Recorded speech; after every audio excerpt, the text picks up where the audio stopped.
Hi everyone, hope you all are doing really good and enjoying the last 2 months of the year. And here is a small, again, it's a very old story actually, or a old incident which had happened, and I just happened to remember it while driving back home. And one of my juniors, a couple of years ago, one of my juniors, he came up with a scenario, you know, and he told me the case as if it is happening with his best friend. That is how he told me. I'm pretty sure it might not be the best friend, but he himself. And the case was his friend was in a relationship with a girl, and the whole thing didn't work out for whatever XYZ reasons, and the girl went ahead and she got married to somebody else. Okay. And in a span of 1 year, I think after 1 year or something, she came back to her parents' home saying that, she cannot, for whatever reason, she cannot be with the husband. And she called up this particular guy, her ex boyfriend, and said, that she wants to be, wants to be back with him now. And the friend was confused, saying that, what to do. Should I accept her again and, start afresh? Or what to do? How do I go about it? And the thing is, I just gave him this example. I had somehow I came up with I could correlate the whole one, this scenario with this real life thing, what is happening with so many people, wherein people move away for some reason and they come back again and they want to be back together.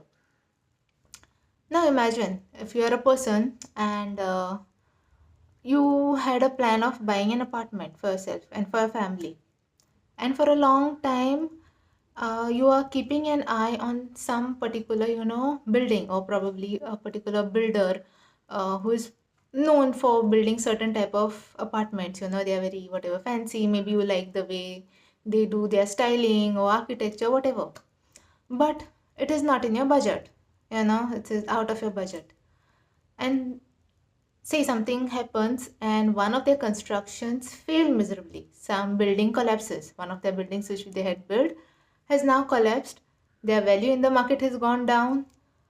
And now the thing is, you can purchase any other apartment of theirs at an affordable rate, or something that is now coming down in your budget. Now imagine this.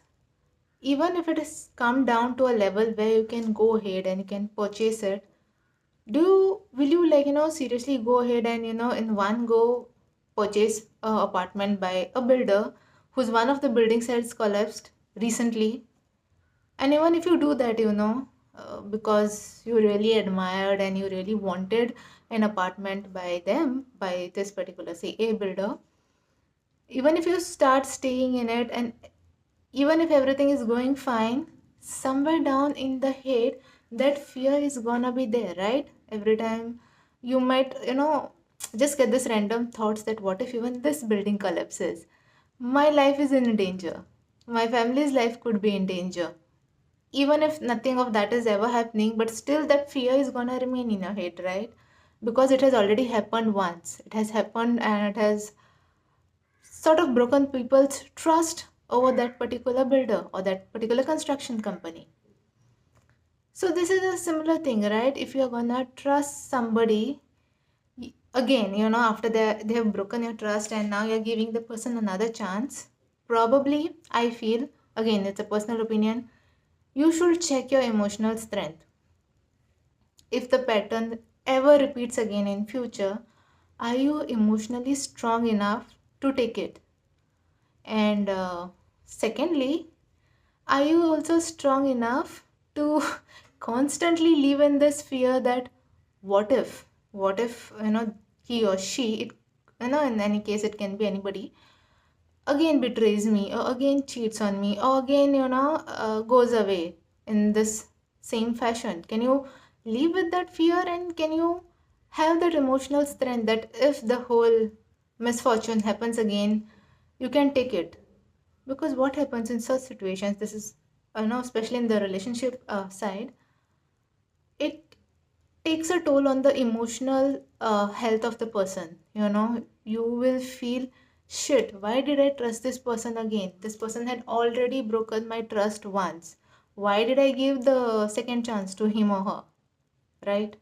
I'm not saying that somebody who is always like, trustworthy will never ever go ahead and break your trust. But again, person has a reputation, right?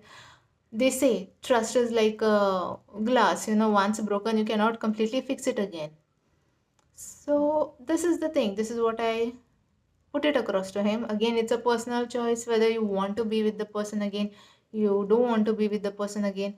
And even if the person has 100% changed, now the person is gonna be loyal to you and be with you, you should know, or you should be aware if your mind, or you are capable of getting rid of that fear, right? That fear of the things repeating again. So it again depends on your luck. If you really find a good person who is like totally gonna change and be the one who is gonna always be faithful to you, or if you again want to still give a chance, then check your emotional strength. Check how much fear you can take. Check how much of restlessness you can live with.